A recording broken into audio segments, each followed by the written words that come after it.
трансляциялоо, экинчиси жанагы өмүр таржымалуу боюнча видео ролик, андан кийин сынак сабагы, андан кийин ошол мына колдо жасалган көрсөтмө куралдарды баалоосуна 4 турда өтүп атат. Ушул 4 тур боюнча баалоо үчүн биздин эмгегибизде, баалоо үчүн бизде жюрилердин составын бекитип алалы. Ага бул жерде отурат факультетибиздин деканы Кадыр Фазыл агай, кафедра башчыбыз Азамбаев Раймирд агай. Андан кийин сапат жана карьера бөлүмүнүн жетектөөчү адиси Ушмуратова Айнур эжеке.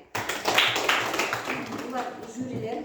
Эсептөө комиссиясы ошол факультеттин деканынын орун басары Ергешева Мавлюда. Ушул жюрилердин жардамы менен анан кийин биз ошол бардык биздин коридор залдагы